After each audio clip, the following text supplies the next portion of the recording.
This staff training is a HIPAA how-to guide for your medical practices. If it were in a box, it would be marked with Implement immediately.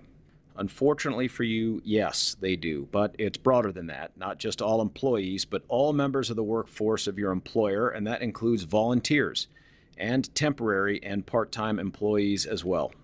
HIPAA stands for the Health Insurance Portability and Accountability Act.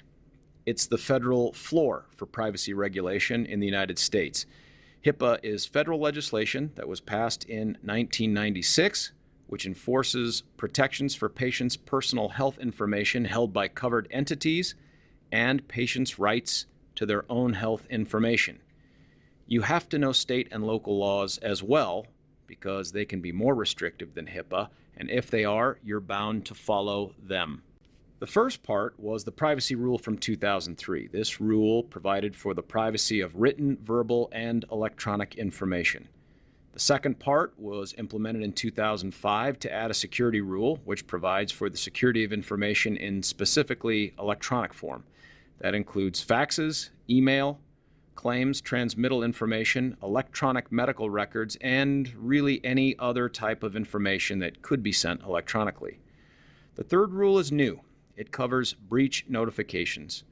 Basically, it states that if a patient's protected health information is accessed, used, or disclosed in a way that isn't allowed under HIPAA, which is considered a breach under the regulations, the patient has a right to know what happened and try to protect him or herself against any harm from having the information exposed inappropriately. You may be lucky. A HIPAA complaint may not have affected your practice yet. Most of our physician practice clients have been impacted by a HIPAA complaint, some involving government investigation. Since the HIPAA privacy rule took effect in 2003, there have been close to 80,000 HIPAA investigations, which is about 7,700 investigations every year. Of these HIPAA complaints, the most investigated type of covered entity is not hospitals, outpatient facilities, health plans, pharmacies. Instead, it's private physician practices. That's you. A recent government audit found that of all types of covered entities, the least compliant entities were private physician practices. I didn't know is no longer an excuse. Recent HIPAA updates have made two new categories of penalties, which are based on a person claiming or seeming to not know about HIPAA compliance despite the education available to them since HIPAA's been around for over a decade. This category is referred to in the regulation as, quote, willful neglect, unquote. Choosing to not know the rules is no longer an option. We're glad you're here. Today's training takes about an hour, including the test at the end. In the training, you'll be learning about the privacy rule, getting started. What is PHI? What is your notice of privacy practices, and what you can do with and without a written authorization from the patient. Patient's rights. This will be of interest for you on how to operationalize these rights for your patients, but it will also help you know your rights when you're a patient. The security rule. What is it, and how does it affect your practice? Breach notification. What is a breach, and what do you do if one happens? Business associates and keeping compliant. So, getting started. Thank you for purchasing the Physicians Ally Incorporated HIPAA Policies and Procedures Privacy Manual. We commend your practice's efforts to have a program that supports compliance with federal privacy and security regulations. Yes, we are kissing your behind. In your new Policies and Procedures Manual, you have a general privacy policy, which states the practice's commitment to protecting patient privacy, and the privacy officer's position description, which says your practice's privacy officer is responsible for overseeing HIPAA compliance. Now think for a moment, who drew the short straw on that one? P is protected, H is health, I is information, PHI. Is the information protected under HIPAA federal law? It refers to individually identifiable health information relating to the past, present, or even future health condition, treatment, or payment of a patient. It identifies the individual or could be used to identify the individual. Here are some examples of individual identifiers that constitute PHI under HIPAA. Name, address, social security number, family history, telephone number. Your practice has a policy on identifying PHI as well as a form to help you identify PHI. Note that PHI can be transmitted or maintained in any form. As you are undoubtedly aware, HIPAA requires every covered entity to have a notice of privacy practices that describes how the office is using and disclosing PHI.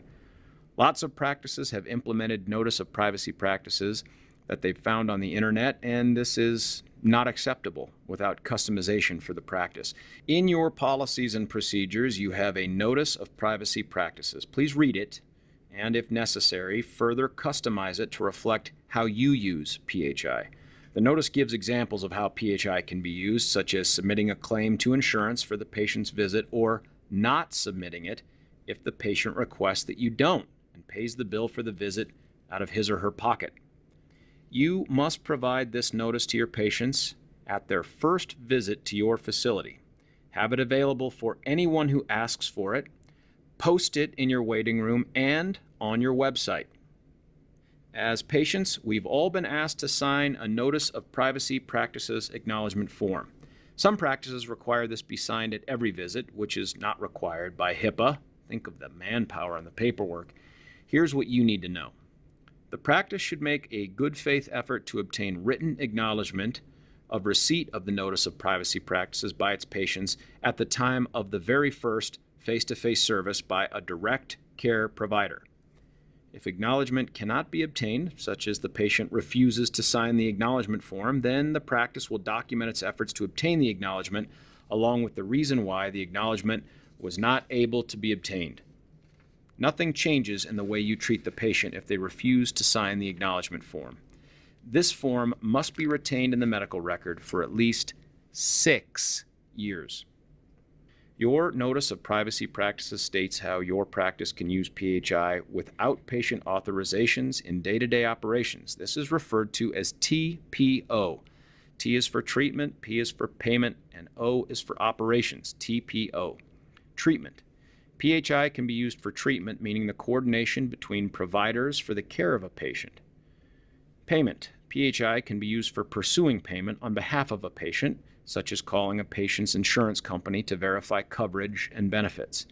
And operations. PHI can be used for regular operations such as credentialing, quality improvement, and care coordination, even provider performance evaluation. Even though you're allowed to use PHI for TPO, ASAP, the principle of minimum necessary as outlined in HIPAA and defined in your policy manual is important. There are lots of myths that have been passed around about what you're able to say and do under HIPAA. For example, we've heard from staff following their training that they are unable to call a patient back by name from the waiting room to the exam room. In reality, the principle is that the person should limit any use or disclosure of PHI to the minimum necessary to accomplish the intended purpose.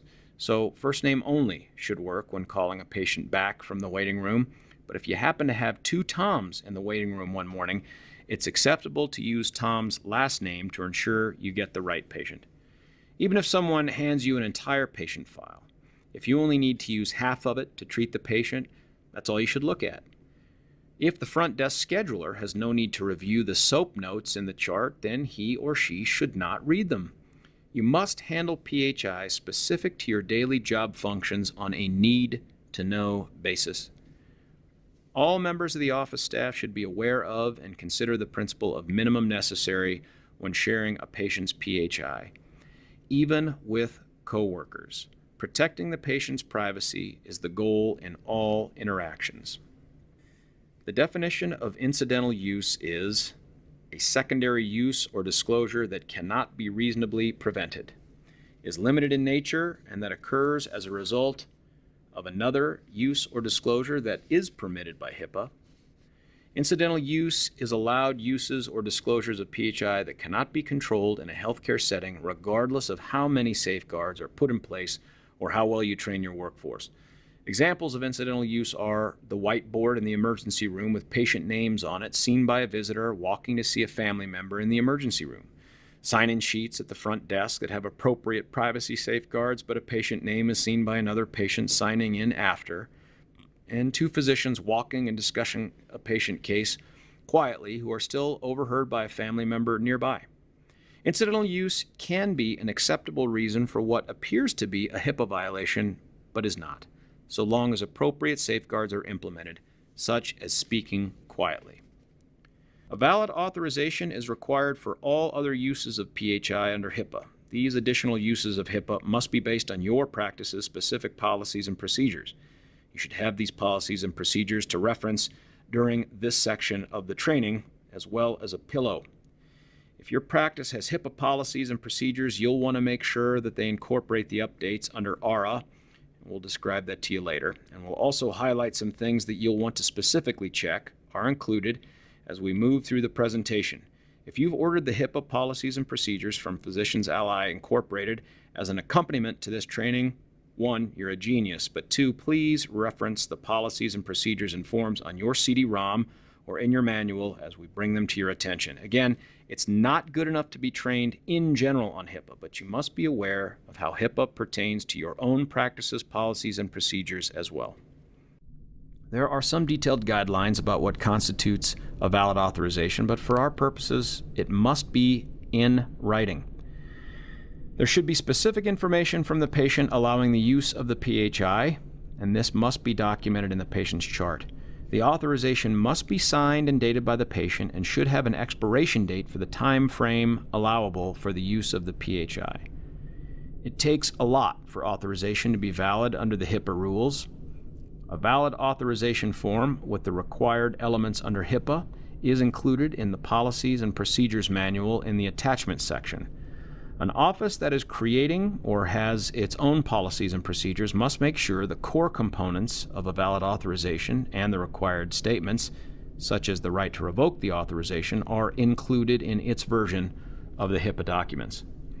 A copy of the authorization must be given to the individual patient who is permitting the use or disclosure of his or her PHI if the practice is the one requesting that the patient sign the authorization form.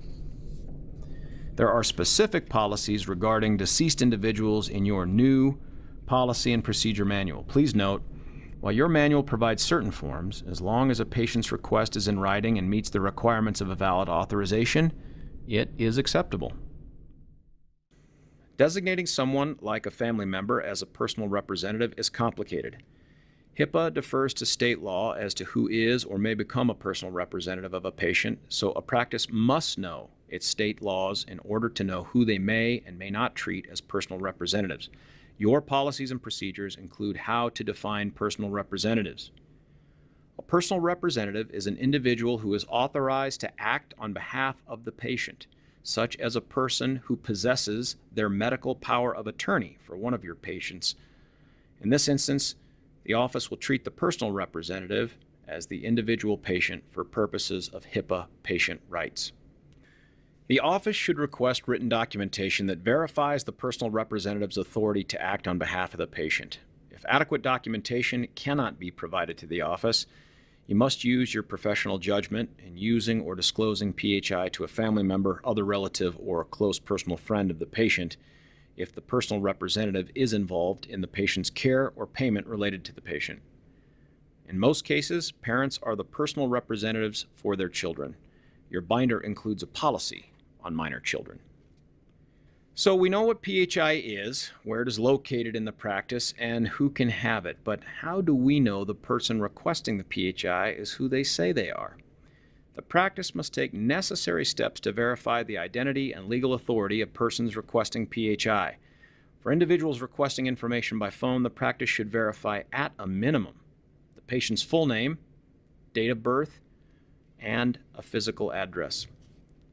The privacy rule and your office's Notice of Privacy Practices, NPP, should spell out the additional rights that patients have with regard to their PHI. If this section seems esoteric to you, try thinking about these rights for yourself as a patient in the healthcare system, not just hypothetically for your patients. As a patient accessing healthcare providers, you have these rights too. That might make this section a little bit more meaningful and tolerable to you. And again, it might not. HIPAA defines 6 rights of patients: the right to access, copy, and inspect their healthcare information, the right to request an amendment to their healthcare information, the right to obtain an accounting of certain disclosures of their healthcare information, rights to request privacy protection for protected health information, PHI. Note, requests to restrict PHI from going to their insurance company must be honored if certain conditions are met. For instance, the patient pays for it out of pocket and in full at the time of service. The right to complain about alleged violations of the regulations and the entity's own information policies, and the right to be notified when a breach of their unsecured PHI occurs. If you're under the mistaken notion that HIPAA only covers privacy and does not give patients the right to access or obtain a copy of their medical records, you can run the risk of having HIPAA complaints for not fulfilling patient requests. This is an important right under HIPAA. The patient has a right to access his or her own medical record. The request must be in writing, and you have a form for that in your new policy manual: request for access to and/or obtaining a copy of PHI. The practice only has to provide the patient with what the practice has defined as its designated record set. You have a policy on this in your new manual as well. You must take steps to accommodate a patient's reasonable request to receive information by alternative means or at alternative locations. For instance, send only to home address, use of cell phone, that sort of thing. You have forms in your binder that you can use to help you track and comply with these kinds of reasonable requests by patients.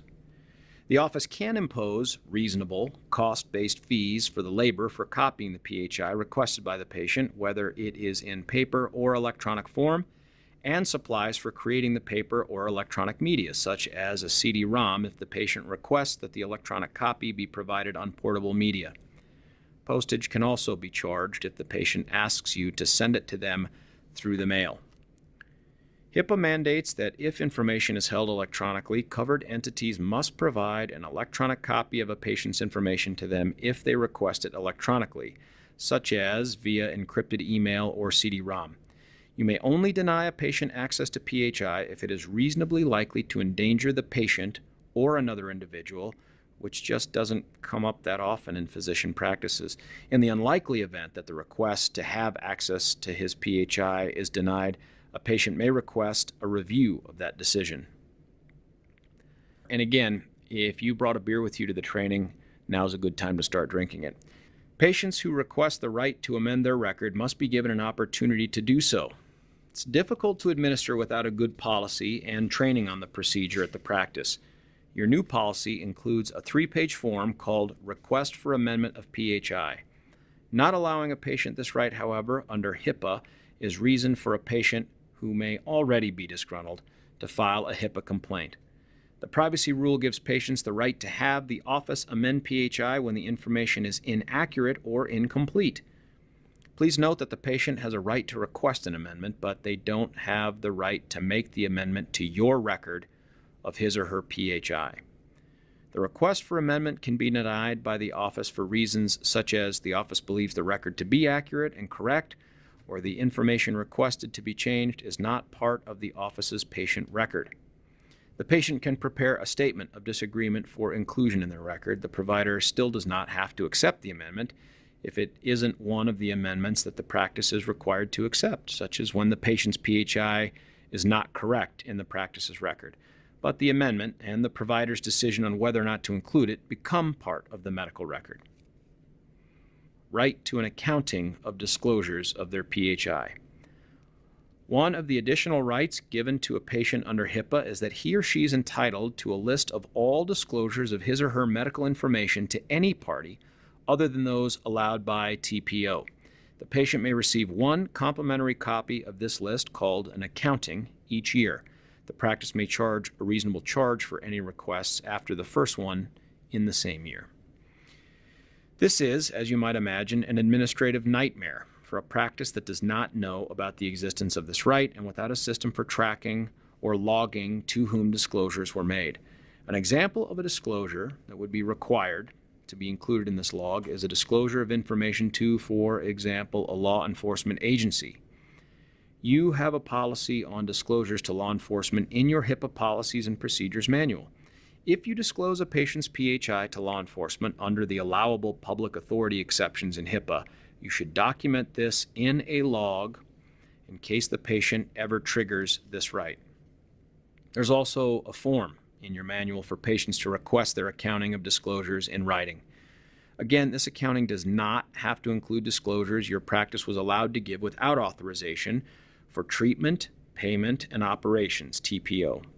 However, this will change at some point in the future if you have an electronic medical record, as Congress mandated in 2009 that patients should be able to receive a list of electronic disclosures for TPO as part of this patient right. The practice does not have to agree to a restriction, with one exception. However, if the practice agrees to restrict how it uses and discloses a patient's PHI, then it must comply with it or risk a HIPAA violation. In your HIPAA policies, you have a form called Request for Restriction on Uses Disclosures of PHI, which the patient should complete to make this request. There's a section on the form where the practice must review and then decide if it is going to accept the request to restrict PHI disclosures for TPO. This form is also appropriate if a patient would like to pay out of pocket and in full at the time of service and not have a claim sent to his or her insurance company, which is their right. This is also a new right under HIPAA. You must not bill the insurance company if a patient requests this. Also, under the patient's right to request privacy protection, a patient may request that the practice communicate with them in certain ways, such as requesting that you only call them at home but not leave a voicemail. If the patient's request for alternative communication methods is reasonable, the practice must agree to it and implement procedures to ensure that the practice complies.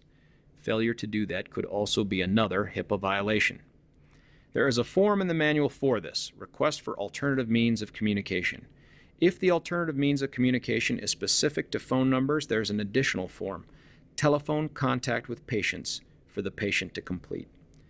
The problem for most practices is how to get the information from the patient and give it to everyone who needs it without any mistakes being made. For example, if the front desk has the patient's completed form, which states that only her cell phone number is acceptable to call, how does the medical assistant or the billing company know that information? This requires communication and coordination between practice workforce members to ensure that it is done correctly. Also, under the patient's right to privacy protection, the patient has a right to direct the practice to send a copy of his or her PHI directly to a third party. If the patient directs a copy of her record to be sent to a third party, let's say a lawyer, for instance, the request has to be in writing with clear direction on where it should be sent. In your manual, you have a form for the request to send patient information directly to a third party. This form instructs you to check the patient's picture ID and requires the patient's signature. As part of your notice of privacy practices, the office must have a way for individuals, patients, and others to complain about you and your practice's compliance with the policies and procedures required under HIPAA. You must identify to them to whom patients can submit complaints, which most likely will be contact information for your privacy officer. There's a privacy rights complaint form in your HIPAA policies.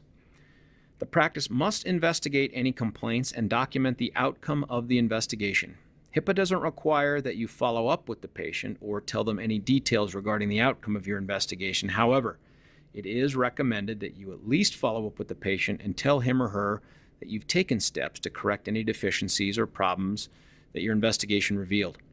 The office must document all complaints received and their disposition, if any, and keep that documentation for, that's right, you guessed it, 6 years. Patients and other individuals should also be advised that complaints may also be submitted to the federal government's enforcement agency, which is the Office for Civil Rights. Under HIPAA's final rule, patients have a new right to be notified when you screw up, when a breach of their unsecured PHI occurs. We'll talk about the breach notification rule a bit later. For now, just know that it is a new HIPAA right that patients are to be notified of by the practice if their unsecured PHI is breached. Now that we've covered all 6 patient rights under HIPAA, we're going to do them in reverse order. Joking. We wanted to provide a quick reminder that patients should be encouraged to complete the practice's HIPAA forms in your manual to exercise their rights to release or restrict information. However, if you receive a request that meets the requirements of a valid authorization, that's considered acceptable as well. While security was part of the original HIPAA regulations, since the privacy rule was issued first, the focus of most providers was on getting into compliance with it by 2003. Due to this, when the compliance date of the security rule came in around 2005, it didn't have the fanfare and attention it deserved. Most practices, maybe even yours, did nothing or very little to comply with the security rule. While it may seem like an unfunded government mandate to protect electronic health information, and indeed it is, it's actually a good business investment for the practice beyond the requirements of HIPAA. With the government incenting practices to move records to electronic formats, with the EHR incentive monies and e-prescribing incentive for examples, the government needed practices to take security of electronic protected health information, EPHI, more seriously. In fact, meaningful use requirements actually require that you implement several parts of the security rule in order to receive incentive payments. A security risk assessment, which HIPAA requires, will show you where your practice misses the target of best practices for security safeguards. A secondary benefit of dealing with HIPAA security is that your practice will benefit from increased protection from loss, theft, and/or hacking. Your practice will be more secure and less vulnerable to inside and outside threats. The security rule is flexible and scalable based on the size and complexity of your organization. Your HIPAA privacy manual includes a section with some security rule-related policies and procedures that we've determined work for most practices. Examples of these policies that are generalizable to most practices are security officer roles and responsibilities, protection of electronic documents containing PHI, password management, facility security. Your practice must conduct its own separate security risk assessment to determine the specific risks to your practice. For example, if a practice maintains a written schedule, the need to secure an electronic practice management system is not relevant. Also, practices that email PHI need to address that risk when practices that aren't computerized do not. Please keep in mind, given the unique needs of each practice, we address this only superficially in your manual, as well as in the upcoming slides. Your security risk assessment requires you to contemplate 42 safeguards. 41's too few, 43's too many. 42 safeguards, which cover areas of exposure for most practices. These safeguards are listed under 3 broad categories, which we'll discuss in turn. First, administrative safeguards. They deal with management issues like who needs access to your ePHI and how to protect the integrity of your ePHI, such as making sure your electronic PHI is correct. There are 23 standards to evaluate. Of these, 12 are required for each practice to implement, such as the practice must have a security officer, and the practice must have business associate contracts with outside entities that receive health information generated by the office, like an outside billing company. The remaining 11 safeguards are addressable if they pertain to your specific practice. An example of an addressable safeguard would be all users of ePHI at the practice must have signed an Electronic Systems Users Access Agreement, which is a form in your HIPAA manual. If you don't have a computer system, while not addressable, you must state that you considered it, but it's not relevant to your practice. However, if it is relevant to your practice, for example, you have an electronic scheduling system, this is no longer addressable, it is now required. There are 10 physical safeguards that address issues like who can come and go from your practice facility. Of these, 4 are required for all practices, such as workstation use, which is a policy in the security section of your HIPAA manual. 6 safeguards are addressable, including issues like having a data backup and a storage plan. There are 9 technical safeguards, which address access to ePHI. An example of one of the 4 required technical safeguards is access control, such as unique logins to your information system and time-limited passwords. An example of the 5 addressable safeguards is encryption of data, such as emails containing ePHI. It is just about time to take another swig off that beer. Speaking of encrypted emails, you must secure PHI when emailing it. Since there's no way to safeguard it other than encrypting your emails, if you're going to mail PHI, you must use encryption software to do so. There are quite a few vendors of this service that offer it for a small monthly fee. Quick internet searches should provide you with multiple options, such as protected trust. Under HIPAA in 2013, it's acceptable to email PHI to a patient when they are requesting access to their medical information via unencrypted email if the following 2 things take place. 1, the practice notifies the patient that there may be some level of risk that the information in the email could be read by a third party, like the NSA, and the patient still prefers to receive the information via unencrypted email and requests that the practice send it to them unencrypted. This is also a policy in your HIPAA manual. There are 2 free resources available to your practice that can be used as a guide to walking through a security risk assessment. Following the security risk assessment, a gap analysis must be done in order to determine a risk management plan of action going forward. Problems must be addressed based on risk exposure areas of priorities. For instance, high exposure areas like unsecured data should be addressed before low exposure areas are fixed. The practice must address fixes for identified gaps in a manner that is proportionate to the practice's resources, size, and revenue base. In other words, a large practice is expected to do more than a solo practice.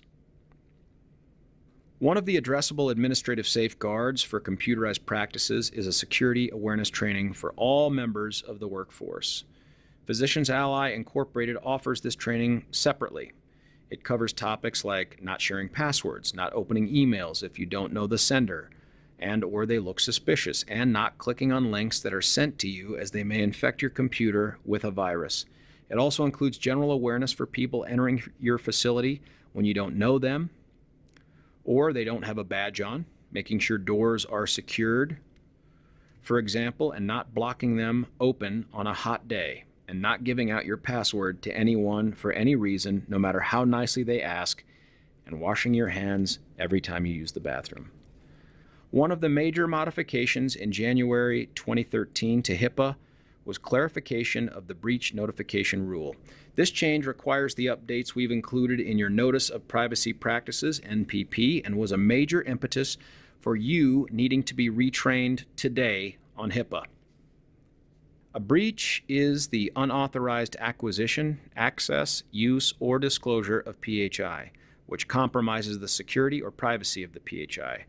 A breach is, for example, when your practice loses information or it is stolen from your practice.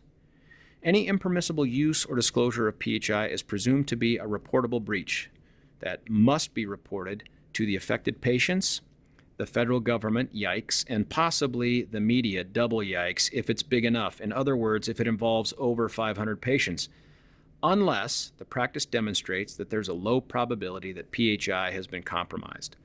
This puts the burden of proof on the practice to prove that there was a low probability that the PHI was compromised in order to not send out the notification as required by the rule. The practice has to start presuming that the inappropriate use or disclosure of PHI is a reportable breach under the rule, and then work to prove that there's no more than a low probability of compromise of the PHI if the entity chooses to prove that notification is not necessary under the rule. The most controversial part of the breach rule is determining if you have a reportable breach or a non-reportable breach, referred to as a risk assessment. For example, let's say that a patient's medical record is sent to the wrong fax number, but it's a doctor's office who receives it incorrectly, and the doctor's office is beholden to comply with HIPAA and protect patients' PHI. The medical information is acquired, accessed, reviewed by the doctor's office.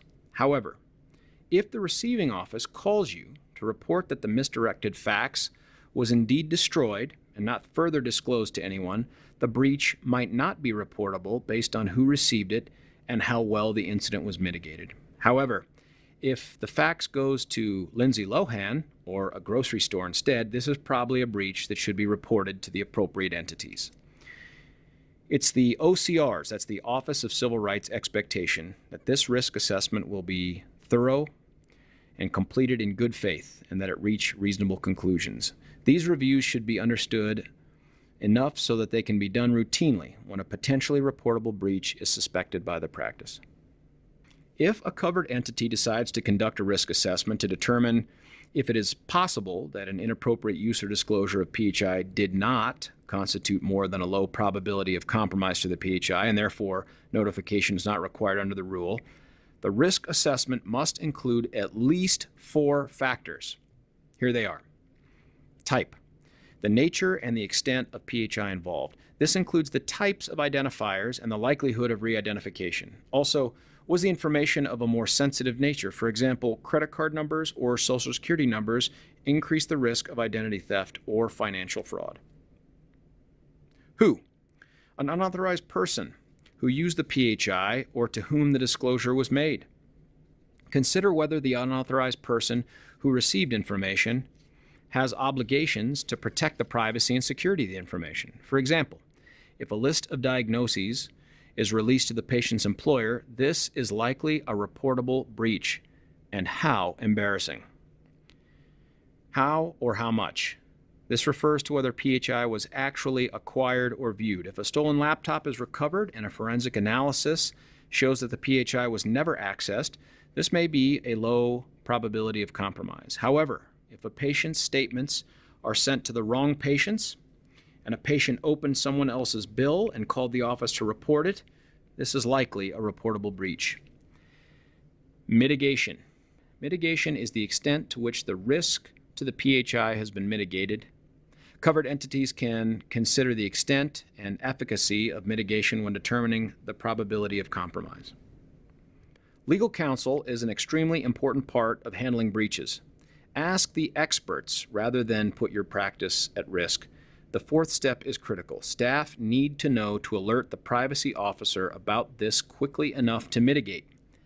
HIPAA mitigation requires that practices ensure that their workforce members are adequately trained on the importance of prompt reporting of privacy and security incidents. A 24-hour standard for reporting is best practice, so make sure that you tell your privacy officer as soon as you know that something has happened. There are several tools in your HIPAA manual related to breaches that you'll want to keep handy. We've included Breach Risk Assessment Tool, incident logs for breaches, a policy on email notification of breaches, sample patient notification letters, and a dot-to-dot on breaches. You'll want to go to this section to familiarize yourself now, but use it as your guide as soon as you identify a breach. Please remember that all covered entities are required to notify the Secretary of Health and Human Services, yikes, of all breaches of unsecured PHI. Breaches affecting less than 500 individuals do not require immediate notification to HHS, whereas those affecting 500 or more individuals do. The smaller breaches may be reported within 60 days after the end of the calendar year in which the breaches were discovered, not in which the breaches occurred. The recent updates to HIPAA, ARA in 2009 and the final rule in 2013, have extended the need to be truly compliant with HIPAA to business associates. Instead of simply signing a business associates agreement, that was acceptable under the original 2003 HIPAA regulation, the business associate is now directly liable to the federal government for being in compliance with HIPAA, including demonstrating compliance with all of the security rule and a majority of the privacy rule. HIPAA defines a business associate as a person or entity that performs certain functions or activities that involve the use or disclosure of protected health information, PHI, on behalf of or provide services to a covered entity. A business associate functions and activities include claims processing or administration, data analysis, processing or administration, utilization review, quality assurance, billing, benefit management, practice management, and repricing. Services are legal, actuarial, accounting, consulting, data aggregation, management, administrative, accreditation, and/or financial. Under the 2013 HITECH Act, the definition of business associates was clarified to ensure inclusion of the following types of entities as long as they require access to PHI on a routine basis and aren't merely acting as conduits for the transportation of PHI. A health information exchange organization, which is working to oversee the exchange of health information across different organizations. E-prescribing gateway. Vendors of personal health records. A document storage company, digital or hard copy data. Patient safety organizations that receive reports of patient safety events or concerns from providers. And a subcontractor that creates, receives, maintains, or transmits PHI on behalf of a business associate. This means that even more types of companies, like those in information technology, IT, and more individuals, such as subcontractors who work for existing business associates, are responsible under federal law to protect the privacy and security of health information and are now directly liable for acts of noncompliance. In your HIPAA manual, you have a policy on identifying business associates as well as an updated business associate agreement that you must enter into with your business associates, and it explains their responsibilities with complying with HIPAA for your practice's PHI. Make sure you keep copies of these agreements for at least, guess, 6 years. Now that we've covered the basics of HIPAA's privacy and security rule and the breach notification rule, there are only mercifully a few more items in this training that cover what else you need to do to make HIPAA a proactive process in your practice every day. Again, it's not enough to have policies and procedures on paper or CD-ROM for your office. They have to be followed with actions by your workforce. We thought of a few additional areas that need to be brought to your attention. These areas should be reviewed in your manual if any questions regarding privacy or practice procedures arise. You have a policy on faxing contact utilizing PHI, as well as a fax cover letter. Transporting paper media and billing records, as well as a policy on social media. Social media creates new challenges to the privacy and confidentiality of PHI. You'll want to monitor the use of social media in your practice and, at a minimum, follow the guidelines in the manual in this section. Tweeting your patient's medical history is never okay. Disciplinary actions for workforce members who violate HIPAA workforce members must have a consequence for not complying with the practice's HIPAA policies and procedures, perhaps a beating. These sanctions are defined in your sanctions policy and outline increasing consequences for subsequent violations by the same individual up to and including being tased. Also, the sanctions must be applied regardless of the rank of the offender. The practice is required to document sanctions taken. This could be one of the first items the practice could be asked for in a HIPAA investigation or audit. Slide 52. Other areas of enforcement. The Office for Civil Rights, OCR, has enforcement of other laws that can be audited at the same time that your practice is under investigation for a HIPAA violation. Your HIPAA manual includes policies on non-retaliation, open door policy, that is, making your practice open to complaints and employee suggestions, which is just good business practice, non-discrimination. If you don't feel right about the practice's policies or how they're being implemented, your privacy officer should be notified immediately. Congratulations, you've completed the HIPAA updated policies and procedures training. Additional privacy and security refresher courses will be required annually or as necessary. When the practice updates its programs or when new risks are identified, we'll ask you to train again. In the meantime, the last form we'll reference from your new HIPAA manual is the Employee Statement of Training form. Please be sure to sign yours and return it to your privacy officer. The practice will need to document all training and maintain that record for, that's right, 6 years. Please take your post-test and show what you've learned. Finish the beer first. Thank you for your time.